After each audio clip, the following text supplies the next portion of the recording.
ஞானானந்தமயம் தேவம் நிர்மலஸ்படிகாகிருதிம் ஆதாரம் சர்வ வித்யானாம் ஹயக்ரீவம் உபாஸ்மகே.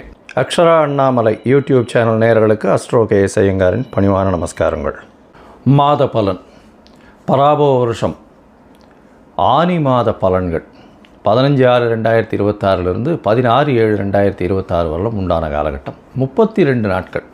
இந்த மாதம் பார்த்தோம்னா 32 நாள். சரி, இந்த மாதத்தினுடைய கோல்சாரம் என்ன, இந்த மாதத்தில் மாறக்கூடிய கிரகங்கள் என்ன, இந்த மாதத்தில் வரக்கூடிய விசேஷங்கள் என்ன, அதற்கு பிறகு இந்த மாதத்தில் ஒரு ராசியாக மேஷம் முதல் மீனம் வரை எப்படி இருக்குது அப்படின்றத பார்க்கலாம். முதல்ல இந்த மாதத்தினுடைய கோல்சாரம் அப்படின்னு எடுத்தோம்னா, காலபுருஷ தத்துவத்தின் முதல் ராசியான மேஷ ராசியில் செவ்வாய் இருக்கார். மிதுனத்தில் புதன் ஆட்சி சூரியனோடு சேர்ந்து, கடகத்தில் குரு உச்சம் சுக்கிரனோடு சேர்ந்து, சிம்மத்தில் கேது, கும்பத்தில் ராகு, சனி மீனத்தில் இருக்கார். இந்த மாதத்தில் வரக்கூடிய மாற்றங்கள், செவ்வாய் மேஷத்திலிருந்து ரிஷபத்திற்கு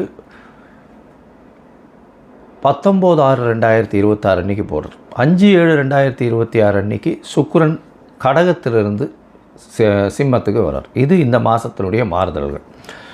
சரி, இந்த மாதத்தில் என்னென்ன விசேஷம் அப்படின்னு பார்த்தோம்னா, 20/6/2026 அன்றைக்கி ஆனி மகம் 46வது பட்ட அழகிய சிங்கர் அப்படின்னு சொல்லக்கூடியவர், அதாவது அந்த ஸ்ரீரங்கநாத மகாதேசிகன் அப்படின்னு சொல்லக்கூடியவர், அவருக்கு திருநட்சத்திரம் அதாவது பிறந்த நாள் அப்படின்னு சொல்லக்கூடியது இந்த மாதத்தில் வருது. இவருடைய முந்தைய இருந்த இந்த மடத்தில் இருந்தவரால் தான் ஸ்ரீரங்கத்தினுடைய ராஜகோபுரம் கட்டினவங்க. இந்த மாதத்தில் பார்த்தலையானால் 21/6/2026 அன்றைக்கி நடராஜர் தேர், இந்த சிதம்பரம் நடராஜர் தேர் ஆனி திருமஞ்சனம்னு சொல்லக்கூடியது 22ஆம் தேதி அன்றைக்கி கார்த்தால உத்திர நட்சத்திரம் வருது. திருமஞ்சன அலங்காரம் அன்றைக்கி. அதற்கு பிறகு 27ஆம் தேதி 27/6/2026 அன்றைக்கி சனி பிரதோஷம். அது ரொம்பவுமே முக்கியம். வருஷத்தில் 1 or 2 தான் சனி பிரதோஷம் வரும். ரொம்பவும் முக்கியமானது. அந்த இடத்துல அன்றைக்கி போய் சாயந்தரம் ஒரு 5:30-6 மணிக்கு அந்த பிரதோஷ காலத்தில் தீபாராதனை வழிபடுறது மிகவும் விசேஷம். எல்லா விதமான தோஷங்களும் நீங்கக்கூடிய விஷயம். 28ஆம் தேதி பார்த்தலையானால் இந்த வருஷம் ஜேஷ்டாபிஷேகம். ஜேஷ்டாபிஷேகம்னா ஆணிக்கேட்டை. ஆணிக்கேட்டையில் ரங்கநாதர் ஸ்ரீரங்கத்தில் மிகவும் விசேஷம். பழனியில் ரொம்பவும் விசேஷமாக இருக்கும். ஆணிக்கேட்டை ஜேஷ்டாபிஷேகம்னு சொல்கிறது.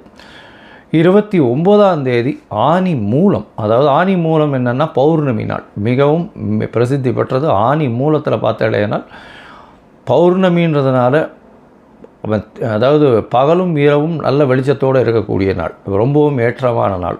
அதாவது பௌர்ணமியில் பற்றி நிறைய வீடியோஸ் பேசியிருக்கேன் நான். மிகவும் ஏற்றமான காலம் பௌர்ணமின்றது. அதுவும் ஆனி பௌர்ணமி ரொம்பவுமே விசேஷம். இந்த மாதத்தில் வரக்கூடிய இன்னும் ஒரு விசேஷ நாள் பார்த்தேன்னா 11/7/2026 பார்த்தேன்னா கூர்ம ஜெயந்தி. அதாவது கூர்மாவதாரம் பெருமாள் எடுத்ததுக்கு அன்றைக்கி உண்டானது கூர்ம ஜெயந்தி 11/7/2026 அன்றைக்கி. சரி, இந்த மாதத்தில் மேஷம் முதல் மீனம் வரை என்னென்ன மாற்றங்கள் வருது அப்படின்றத பார்க்கலாம். அதற்கு முன்னாடி இந்த மாதத்தில் பார்த்தேன்னா உங்களுக்கு அஸ்ட்ராலாஜிக்கல் கன்சல்ட் தேவைப்படுறது அப்படின்னா நீங்கள் என்னுடைய மொபைல் நம்பர் ஸ்க்ராலிங்கில் போயின்னு இருக்கும். உங்களுக்கு வேணும்னா ஃபோன் பண்ணிவிட்டு உங்களுடைய date, time, place of birth அதை கொடுங்க. உங்களுடைய பெயர், தாய் தகப்பனார் பெயரோடு அனுப்புங்க. என்னுடைய கட்டணம் என்னென்னு சொல்கிறேன், அந்த கட்டணத்தை கொடுத்து அப்பாயின்மெண்ட் வாங்கிக்கோங்க. உங்களுடைய ஜாதகத்தை போட்டு சந்தி இருக்கான்னு பார்த்துட்டு அதற்கு பிறகு உங்களுக்கு அப்பாயின்மெண்ட்டை கொடுத்து உங்களோட டிஸ்கஷன் வச்சுக்கிறேன். ஏன்னா மோஸ்ட் ஆஃப் த பீப்புள் பார்த்தீங்கன்னா 45-50 வயசு ஆகுது. அவளுக்கு இந்த சந்தி இருக்கிறதுனால சில பேர் 2ஆம் பாதம் 3ஆம் பாதம் அதெல்லாம் மாறி போனதுனால ராசிகளே மாறிடுறது. அதாவது ரிஷபம், மிதுனம், மிருகசீரிஷம் 2, 3 மாறித்தினாலே மாறிவிடுறது. அதனால் அவங்களுக்கு பாக்கியங்கள் எது, அதாவது சுபர்கள் யார், அசுபர்கள் யார், ஏற்றங்கள் எது கொடுக்கும், எந்த கிரகம் அவளுக்கு பெரிய ஏற்றத்தை கொடுக்கும், தசாபுக்தி எந்த அளவுக்கு விசேஷமாக போகும், இப்போ இருக்கிற கோச்சார நிலை எந்த அளவுக்கு போகும், எது எடுத்தாலும் தடங்கள் வந்துட்டே இருக்குது, எந்த தொட்டாலும் தடங்கள் வந்துட்டே இருக்குது, இதற்கெல்லாம் காரணம் என்ன அப்படின்னு பார்க்கும்போது அந்த சந்தின்றது ரொம்பவுமே முக்கியமானது. அந்த சந்தியை பார்த்து உங்களுடைய ஜாதகத்தை கணித்து அதற்கு பிறகு உங்களோடு பேசும்பொழுது உங்களுக்கு அதனுடைய பிரச்சனைகள் எல்லாம் எந்த அளவுக்கு சரி பண்ண முடியுமோ அதை சரி பண்ணலாம். சரி, இப்போது மேஷம் முதல் மீனம் வரை ஒரு ராசியாக இந்த மாதம், அதாவது ஆனி மாதம் பராபவ வருஷம் எந்த மாதிரியான மாற்றத்தோடு இருக்குது அப்படின்னு பார்க்கலாம். துலா ராசிக்காரர்கள் சித்திரை, சுவாதி, விசாகம் இந்த 3 நட்சத்திரம் 9 பாதங்களை கொண்ட ராசி. ராசியின் அதிபதினு சொல்லக்கூடியவர் சுக்கிரன். ராசிக்கு 10ஆம் இடத்துல இருக்கிறது பெரிய விசேஷம். 10ஆம் இடத்துல குரு பகவான் சுக்கிரனோடு சேர்ந்திருக்கார். பெரிய ஜாக்பாட் அடிக்க போகிறது. பெரிய ஏற்றம் கிடைக்கக்கூடிய காலகட்டம். வேலையில் ப்ரமோஷன் கிடைக்கக்கூடிய வாய்ப்புகள் நிச்சயமாக இருக்குது. இந்த காலகட்டத்தில் பார்த்தாலேயானால் பொதுவாகவே மாத கிரகங்கள்னு சொல்லக்கூடிய சூரியன், செவ்வாய், புதன் மற்றும் சுக்கிரனுடைய மாற்றங்களை வச்சு தான் மாதத்தினுடைய பலன்கள் சொல்லுவோம். இந்த பராபவ வருஷம் ஆனி மாதம் 15/6/2026 16/7/2026 வரலும் உண்டான காலகட்டத்தில் உங்களுடைய ராசிக்கு 10ஆம் இடத்தில் சுக்கிரன் இருக்கிறது நல்ல ஒரு விசேஷம். கேந்திரம் பெற்று இருக்கிறது நல்ல ஒரு ஏற்றத்தை கொடுக்கக்கூடிய காலகட்டம். உச்சம் பெற்ற குருவோடு இருக்கிறது மிகவும் நல்லது. அதனால் எடுத்த காரியங்கள் எல்லாமே முடியும். தொழிலில் புதிய மாறுதல்கள், ஏற்றங்கள் இருக்கக்கூடிய வாய்ப்புகள் நிச்சயமாக இருக்கும். உங்களுடைய ராசிக்கு பார்த்தோம்னா சப்தமத்தில் செவ்வாய் இருக்கார். கூட்டு தொழிலில் ஜாகிரதையாக இருக்கிறது நல்லது. அவரே 8ஆம் இடத்துக்கும் போய்டுறார், மறைந்த இடத்துக்கும் போய்டுறார். அதனால் கூட்டு தொழில்களில் கணக்கு ரொம்ப ஜாகிரதையாக பார்த்துக்கணும். அதனால் கூட்டாளிகளில் ரொம்ப ஜாகிரதையாக இருக்கிறது நல்லது. கூட்டாளிகளுடன் ரொம்ப ஜாகிரதையாக இருக்கிறது ரொம்பவுமே நல்லது. ஏன்னா 7ஆம் இடத்துல இருக்கக்கூடிய செவ்வாய் 8ஆம் இடத்துல போய் மறையிறது, சுபகிரகங்கள் வேறு எதுவும் பார்க்காம இருக்கிறது அந்த அளவு விசேஷத்தை நிச்சயமாக கொடுக்காது. அதனால் தவறுகள் கூட்டாளிகளுடன் நடக்கக்கூடிய வாய்ப்புகள் இந்த காலகட்டத்தில் நிச்சயமாக இருக்கும். 8ஆம் இடத்துல செவ்வாய் போகும்போது நிச்சயமாக செவ்வாயின் மூலம், அதாவது ரியல் எஸ்டேட் பிஸ்னஸில் இருக்கிறவங்களுக்கு சற்று பின்னடைவு இருக்கக்கூடிய வாய்ப்புகள் உண்டு. அது தவிர பார்த்தோம்னா இந்த துளாராசிக்காரர்கள் சட்டம் ஒழுங்கு இந்த மாதிரியான விஷயங்கள் இருக்கிறவங்களுக்கு நல்ல ஒரு ஏற்றம் இருக்கும். 8ஆம் இடத்துல செவ்வாய் மறைஞ்சிருக்கும் போது நல்ல ஒரு ஏற்றத்தை கொடுக்கக்கூடிய காலகட்டம். இந்த மாதம் உங்களுடைய ராசிக்கு 9ஆம் இடத்துல சூரியன் இருக்கிறது. அது பெரிய விசேஷத்தை கொடுக்கக்கூடிய காலகட்டம். சூரியன் 7ஆம் இடத்துல, அதாவது 9ஆம் இடத்துல போய் இருக்கிறதுனால 9ஆம் அதிபதியோடு சேர்ந்து இருக்கிறதுனால கண்டிப்பாக வெளிநாடு வெளியூர் சென்று படிக்கக்கூடிய பாக்கியத்தை இந்த காலகட்டத்தில் நிச்சயமாக கொடுப்பார். பெரிய திடீர் மாற்றங்கள் வரக்கூடிய வாய்ப்புகள் உண்டு. பாக்கியஸ்தானத்தில் பாக்கியஸ்தானாதிபதி இருக்கிறது ரொம்பவுமே விசேஷம். அதுவும் புதன் உங்களுடைய ராசிக்கு 9ஆம் அதிபதி 9ஆம் இடத்துலேயே இருக்கார். அதுவும் 11ஆம் அதிபதியோடு சேர்ந்து இருக்கிறதுனால நினைத்தது எல்லாமே நடக்கும். பணவரவு எல்லாமே அதிகமாக இருக்கக்கூடிய வாய்ப்பு, லாபங்கள் அதிகமாக இருக்கக்கூடிய வாய்ப்புகள் உண்டு. ஏதோ குரு பகவானின் பார்வை, அதாவது தனகாரகனின் பார்வை தனஸ்தானத்தில் விழுறது பெரிய ஏற்றம் கொடுக்கக்கூடிய வாய்ப்பு. மறைந்த இடத்திலிருந்து பணம் வரக்கூடிய வாய்ப்புகள் நிச்சயமாக உண்டு.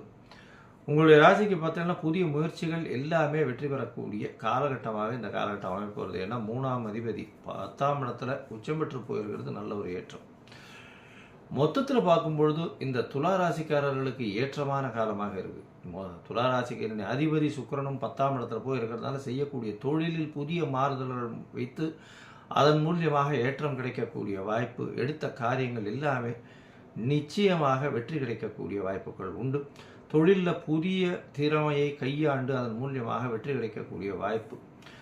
உங்களுடைய ராசிக்கு 8ஆம் இடத்தில் போகக்கூடிய செவ்வாய், மறைந்த செவ்வாய் மூலியமாக நல்ல ஒரு ஏற்றம் இருக்கும். தனஸ்தானத்தை தனகாரகன் பார்க்கறது நல்ல ஒரு ஏற்றத்தை கொடுக்கக்கூடிய காலகட்டங்களே. சகோதரர்கள் மூலியமாக சிறு சிறு தொல்லைகள் வரக்கூடிய வாய்ப்புகள் இந்த காலகட்டத்தில் உண்டு.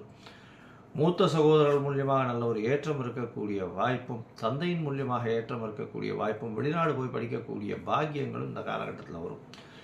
இந்த காலகட்டத்தில் பார்த்தாலேனால் உங்களுடைய ராசிக்கு 6ஆம் இடத்தில் இருக்கக்கூடிய சனி பகவான் மூலியமாக எல்லா முயற்சிகளிலும் வெற்றி கிடைக்கக்கூடிய வாய்ப்பு, போட்டிகளில் வெற்றி பெறக்கூடிய வாய்ப்புகள் உண்டு. உங்களுடைய ராசிக்கு 10ஆம் இடத்தில் இருக்கக்கூடிய சுக்கிர பகவான் 5/7/2026 11ஆம் இடத்துக்கு வர நல்ல ஒரு ஏற்றம். 11ஆம் இடத்துல சுக்கிரன் வரும்போது நீங்கள் நினைத்தது எல்லாத்தையுமே அடையக்கூடிய வாய்ப்புகள் இந்த துளாராசிக்காரர்களுக்கு உண்டு. அதாவது நீங்கள் எது நினைச்சிங்களோ அது கைகூடக்கூடிய காலகட்டமாக அமைய போகிறது. இந்த மாத கடைசியில் 10ஆம் இடத்தில் தனித்த குரு இருக்கும்போது தொழிலில் மாற்றங்கள் வரக்கூடிய வாய்ப்பும் இந்த காலகட்டத்தில் உண்டு. அது தவிர பார்த்தாலேனால் புதன் ஆட்சி பெற்று போயிருக்கிறது நல்ல ஒரு ஏற்றம். வெளிநாடு வெளியூர் போயிட்டு வரக்கூடிய, ஷார்ட் ட்ரிப் போயிட்டு வரக்கூடிய வாய்ப்புகள் நிச்சயமாக இருக்கும். திடீர் பண வரவு வரும். அதாவது மறைந்த இடத்திலிருந்து திடீர் பண வரவு வரக்கூடிய வாய்ப்புகள் இந்த காலகட்டத்தில் உண்டு. கூட்டாளிகளோட கொஞ்சம் எச்சரிக்கையாக இருக்கிறது ரொம்பவுமே நல்லது. இந்த காலகட்டத்தில் உங்களுடைய முயற்சிகள் எல்லாமே வெற்றி பெறும்னு சொல்லணும். இருந்தாலும் சில நாட்கள் உங்கள் முயற்சிகள் தள்ளி வைக்கிறது நல்லது. அந்த சில நாட்கள் சந்திராஷ்டம நாட்கள்னு சொல்கிறோம். சந்திர பகவான் 8ஆம் இடத்தில் மறைந்து இருக்கும் காலகட்டத்தில் சந்திராஷ்டம நாட்கள்னு சொல்கிறோம். இந்த சந்திராஷ்டமத்தினால் என்ன வரும் அப்படின்னு பார்த்தாலேனால் புதிய முயற்சிகளில் தடை வரும். வெளியூர் வெளிவான பிரயாணங்களில் தடை வரக்கூடிய வாய்ப்புகள் உண்டு. அதனால் கொஞ்சம் ஜாகிரதையாக எச்சரிக்கையாக பண்ணுறது ரொம்பவுமே நல்லது.